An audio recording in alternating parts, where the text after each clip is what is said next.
प्रकाशस्य रूपमधिकम् प्रच्छन्नगुप्तं धनम् विद्याभोगकरी यशः सुखकरी विद्या गुरुणा गुरुः विद्याबन्धुजनो विदेशगमने विद्या परं दैवतम् विद्याराजसु पूज्यते न तु धनम् विद्याविहीनः पशुः विद्या प्रशस्यते लोकैः विद्या सर्वत्र गौरवा विद्यया लभते सर्वम् विद्वान् सर्वत्र पूज्यते ज्ञानेन सदृशं पवित्रमिह विद्यते न हि ज्ञानेन सदृशं पवित्रमिह विद्यते न हि ज्ञानेन सदृशं पवित्रमिह विद्यते.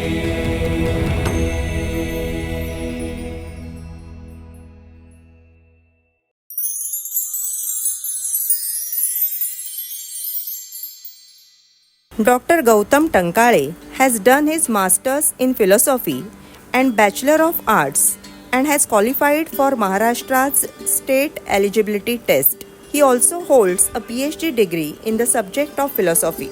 He has been working as an associate professor, Department of Philosophy at PTVA Sathaye Clg since 2004.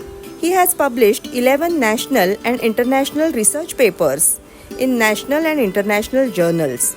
He has published one book and has completed a minor research project at the University of Mumbai. He is a member of the Board of Studies of Department of Philosophy in University of Mumbai. He conducted a workshop on workplace ethics for the non-teaching staff of Sathaye Clg and Wilson College. This program was specifically designed for the non-teaching staff of colleges to introduce them to the UGC prescribed code of workplace ethics, which were based on philosophical approaches to duty and action. He completed his doctoral journey in a mere span of 3 years. His study focused on the ethics of Dhammapada and its relevance to modern society. Let's welcome Vidyavachaspati, Dr. Gautam Tenkale.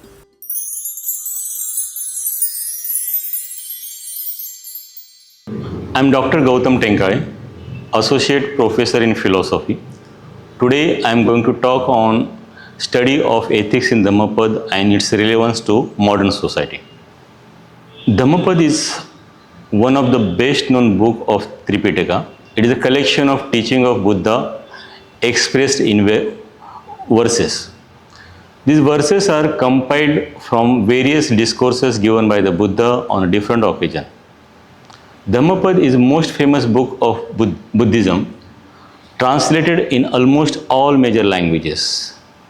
The Pali Dhammapada contains 423 verses and divided into 26 chapters. This text is part of Tripitaka. This work is included in Khuddaka Nikaya of Sutta Pitaka. Reason for selection of research problem. Several translation and scholarly interpretation of Dhammapada are available, but the academic world has ignored the application of Dhammapada to resolve the ethical crisis of modern society. The scope and limitations of my research. In my research, I have highlighted the ethical perspective of Dhammapada, which is valid and useful in today's modern society and contemporary life. Need for research. In today's society, man has become materialistic by nature. Man has forgotten his own identity. In today's fast-growing competitive world, he is constantly under pressure and stress which eventually makes him insecure. Man's constant demanding nature has made him forget his ethical base, and man failed to find the correct path. The Dhammapad is one such guide that helps man to solve ethical problems and issues. By following the guidelines given in the Dhammapad, man can live happy and ethical life. Significance of the study. This study will be beneficial to entire society.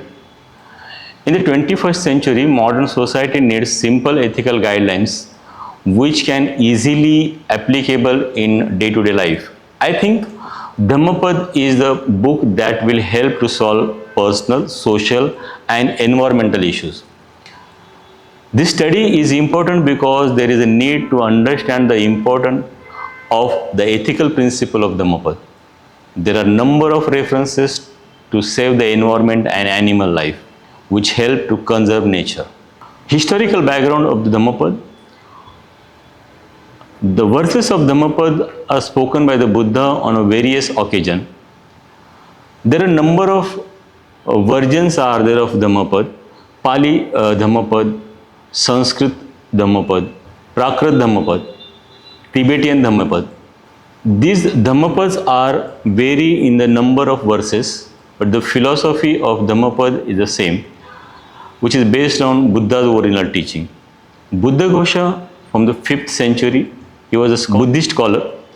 He has written the commentary on Dhammapad. It is known as a Dhammapad Atthakatha.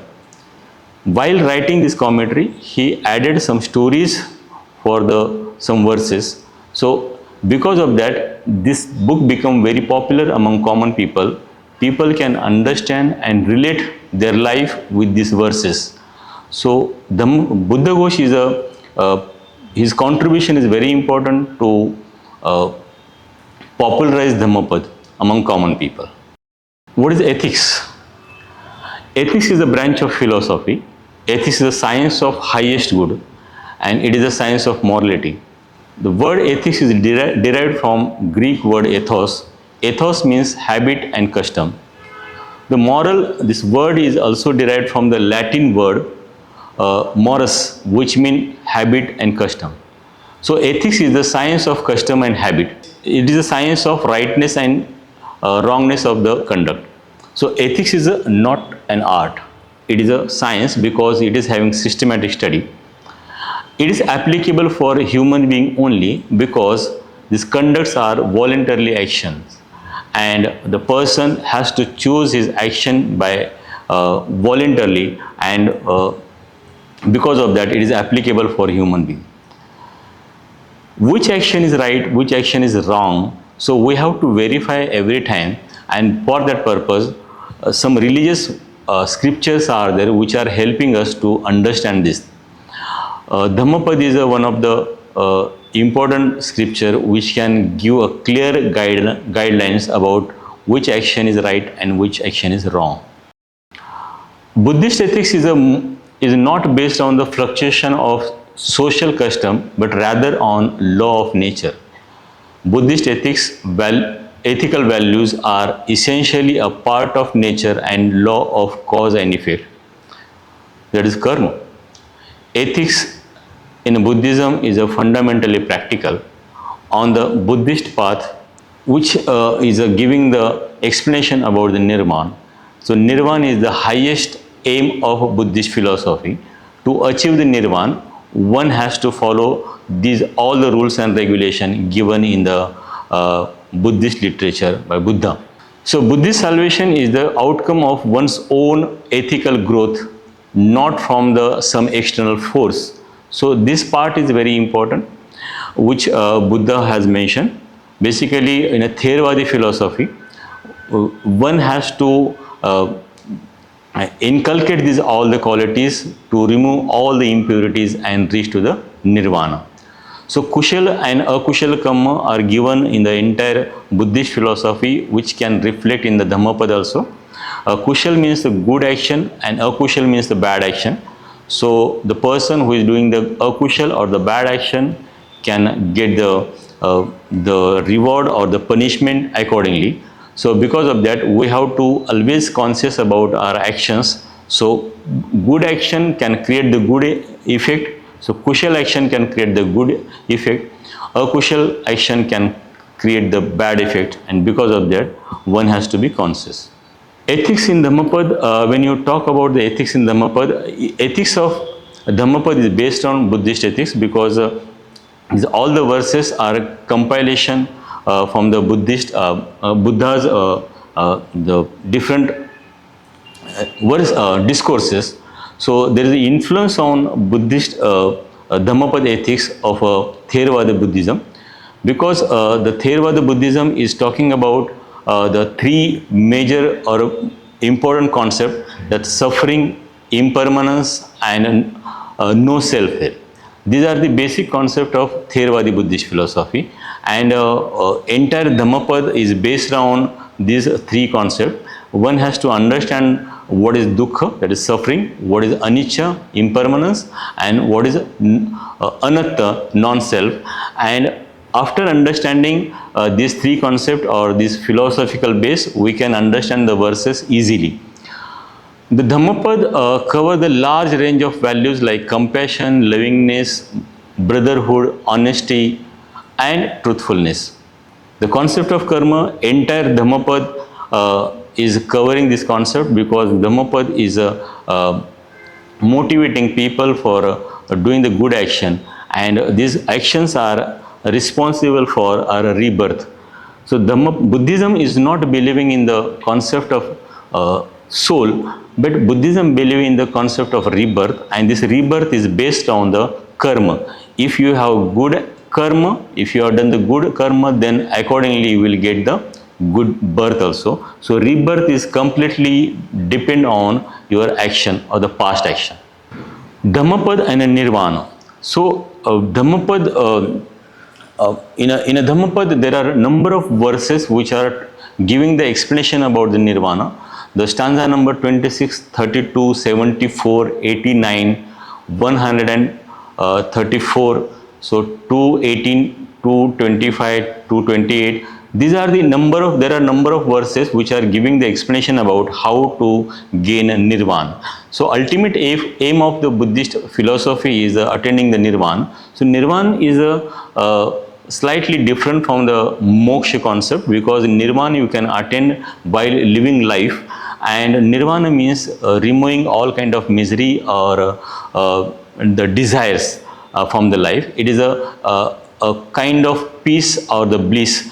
It is a state of mind which everyone can attain if that person is able to purify his mind and remove all kind of desire from the life. So because of that, how to purify mind, how to achieve the Nirvana, Dhammapad is guiding, and because of that these verses are very much helpful for attaining the Nirvana. Dhammapad and environment. Basically, Dhammapad directly is not talking about the environment, because environmental ethics is a comparatively very new science or new field. It developed or emerged in a 20th century. The Dhammapad does not directly address environmental issues, but its core teaching encourage mindfulness, compassion, and living in harmony with all the aspects of existence. Contemporary environmental ethics is a completely new, and because of that, when we talk about all the crises, Buddha has already addressed most of the issues. For example, compassion, which is very important. Environmental ethics examine the relationship between human being and the nature. So Buddha already has guided in a various verses how to have a compassion about the animal and the living being. So Dhammapad is a very important to protect the environment and to protect the life of animal. So in stanza number 225, Buddha says that those who do not harm animals and have complete control over their bodily action, such man will attain Nirvana.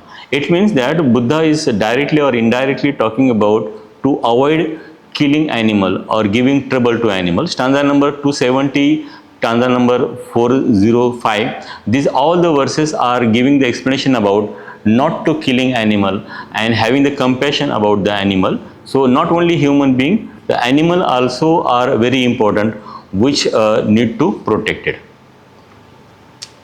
In the Khuddaka Nikaya, already Buddha has given the explanation about how to avoid sacrifice, and during the sacrifice how to avoid the killing animal and the cutting the tree. So this reference is very important, where Buddha is talking about to protect the environment and animals. Dhammapad can help for the modern ethical crisis.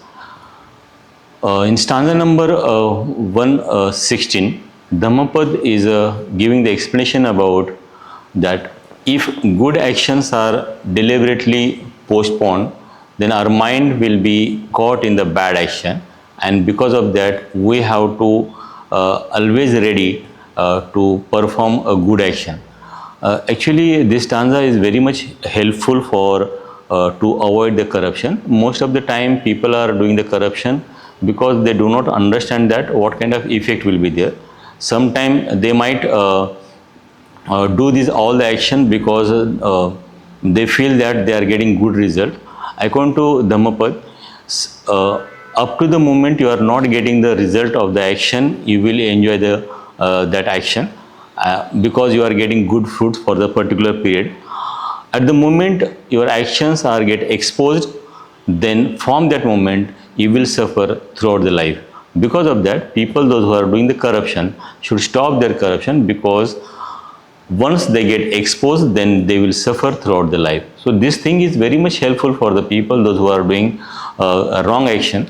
And Buddha is understanding the mentality of people and the desire of the capacity of people, because they can understand the desire of the people. It is not easy for people to control their desires, and because of that Buddha is giving the middle path. So middle path, with this kind of middle path, we have to understand that wherever we are getting the desires, we have to avoid it, because we need to understand that after this kind of wrong desires, then we will have some kind of wrong effect also. So for avoiding the corruption, this kind of stanza numbers 116, 117, 119 are very much helpful to avoid evil action, and one person can understand that effect will be there as per their action only. So Dhammapad is again giving very much important for the equality, the social equality.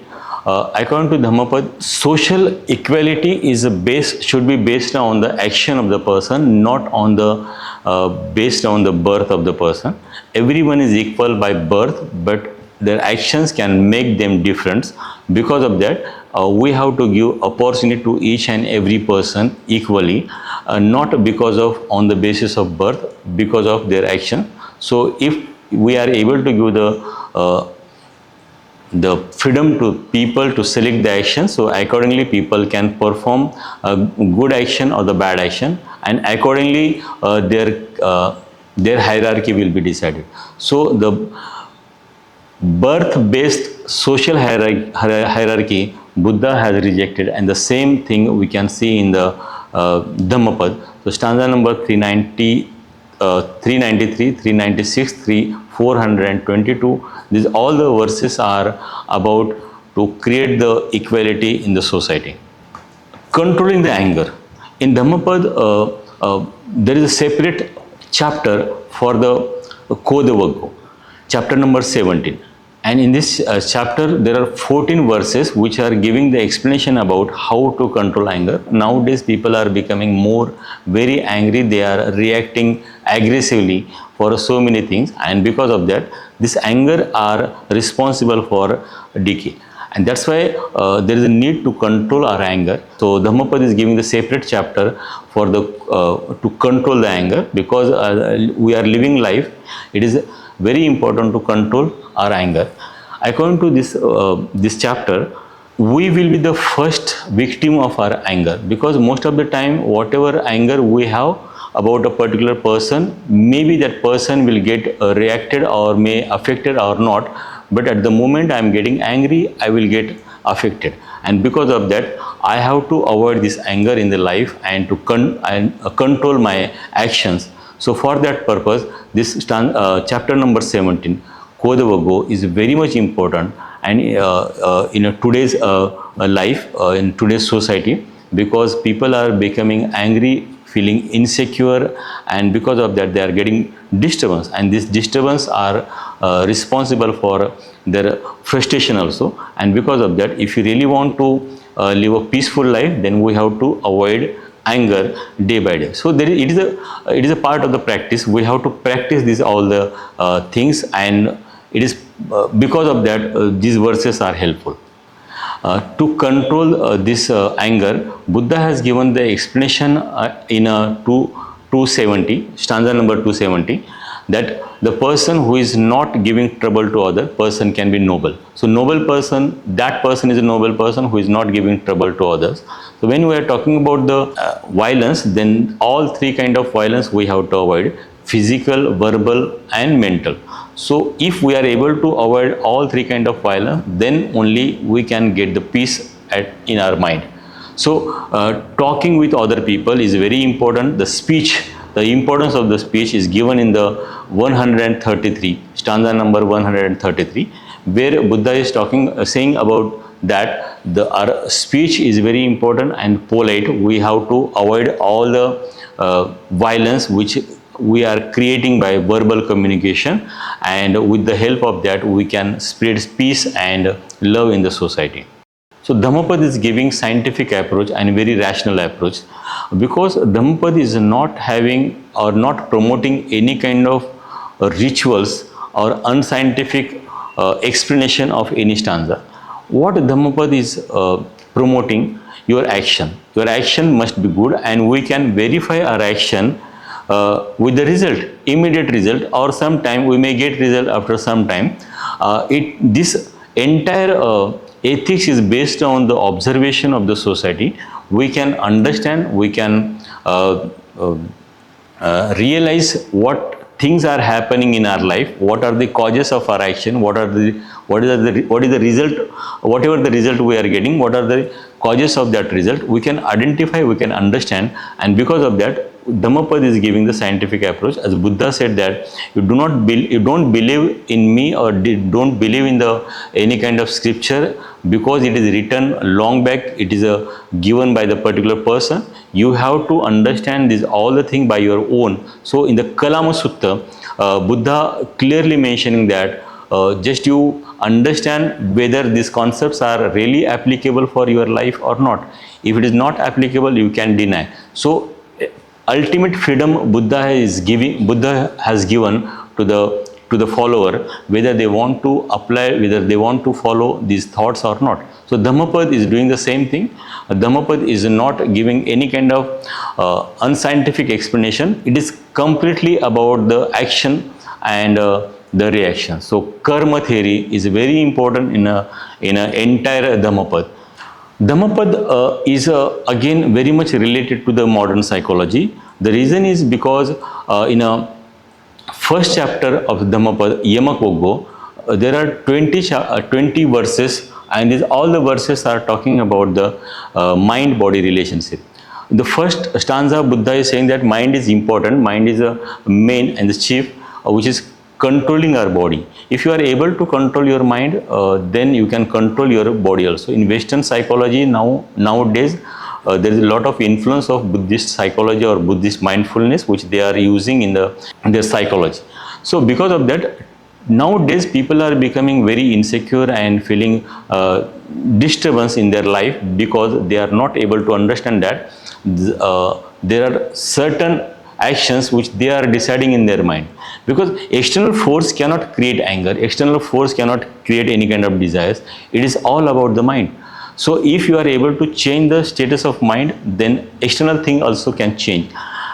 Because of that, Buddha from the beginning are giving the explanation about mind-body relationship, and how they are different from each other and how they are affecting to each other. So these things are very much related to our day-to-day life. So nowadays this things, the psychological analysis is very important, and mindfulness is also important, because Buddha is giving the explanation about the mindfulness in the entire Dhammapada. We should be very conscious, because vigilance is there, apamada vaggo. There also Buddha is talking about how one can be vigilant, and talk about the to control our action. See, when we are talking about the Dhammapada in a day-to-day life, then Yamak Vaggo, which is talking about the mind and the body related the issues, and Yamak Vaggo is completely talking about the controlling the mind. Thereafter, Apamada Vaggo. Apamada Vaggo is about the vigilance. It is a path of vigilance.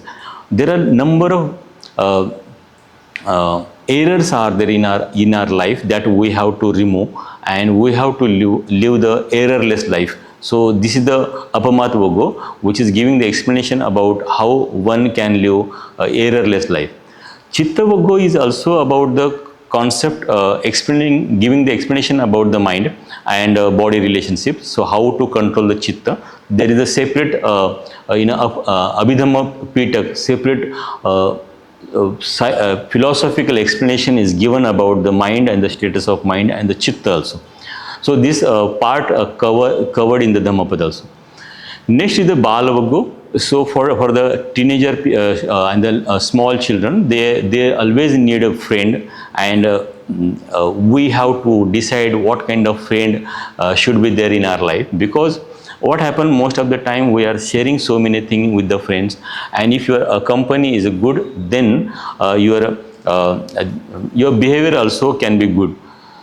According to Buddha, if you don't get good person in your life, or good like you or better than you, then live alone, stay alone, because you need someone to as a company.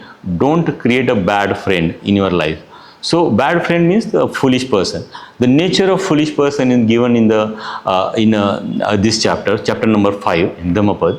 Why the nature of foolish person is required? Because we have to identify which person is foolish and which person is a wise person.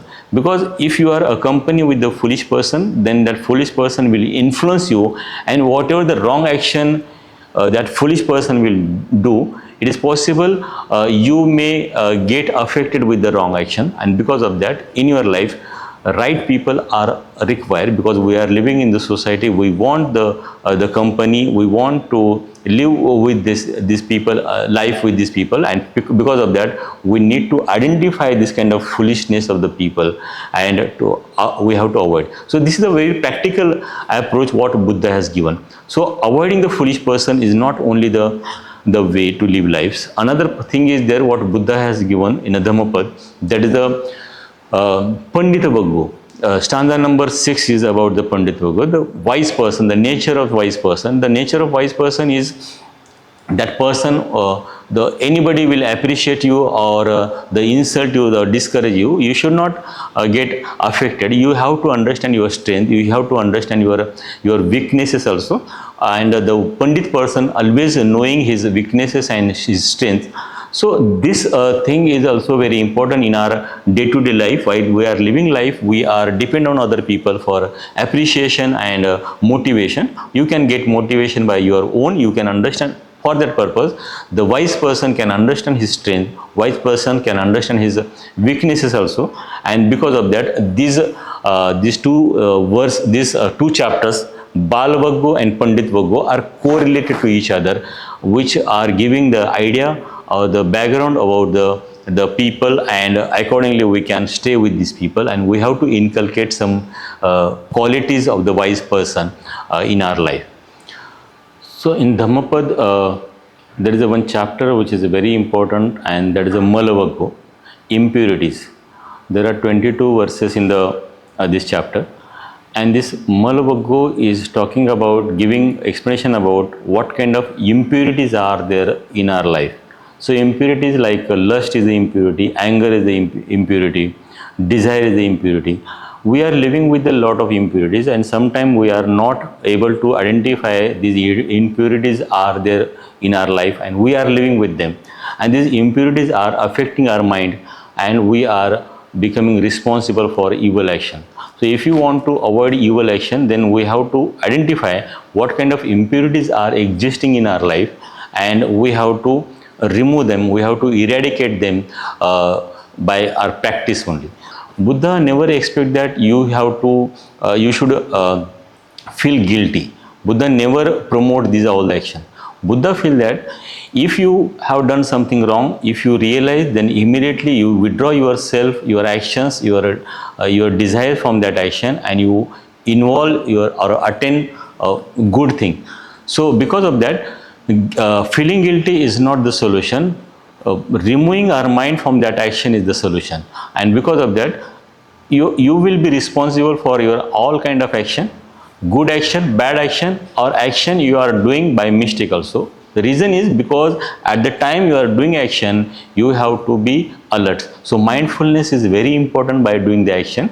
So according to Buddha, middle path means while we are living, we have to avoid the desires, we have to remove the desire step by step, and it is possible one day we can remove all kind of lust, all kind of desire, all kind of impurities we can remove, and we can live a peaceful life. So because of that, this chapter is important. Another chapter which the Dhammapada is giving, that is a Magga Vagga, and a Magga Vagga is talking about entire philosophy of Buddhism, the Dukha, or that is Anatta, Kshanabhanga. These all three concepts are given detailed explanation in the Magga Vagga. Apart from that, Four Noble Truth and Eightfold Path also given the brief explanation in the Magga Vagga. So Magga Vagga is the basic philosophy of Buddhism which we can see. So that's why there is a need to understand Dhammapada and read Dhammapada. If you are not able to get time to read entire scripture of Buddhist scripture, then you can read only Dhammapada. It is enough to understand the Buddhist philosophy, and because of that, this book is very important to guide common people to live happy and healthy life. In a Dhammapada, there is one chapter of Buddha Vagga, and the message of Buddha is given in this chapter, and that is a Sabba Papasa Akarnam Kusalasa Upasampada Sachita Paryodapanam Yatang Buddhana Sasanam. Not to do any evil, to cultivate good, to purity one's mind, and this is the teaching of Buddha. We have to purify our mind, and with this purification of mind, we can live happy life and healthy life. I think in a modern society, it is very important to live peaceful and happy life. Dhammapada can guide us to live this happy life, because entire Buddhism is, entire Dhammapada is talking about how to avoid misery and how to attain Nirvana. So Nirvana is the state of mind where we can get peace and bliss. Thank you. ज्ञानेन सदृशं पवित्रमिह विद्यते ज्ञानेन सदृशं पवित्रमिह विद्यते ज्ञानेन सदृशं पवित्रमिह विद्यते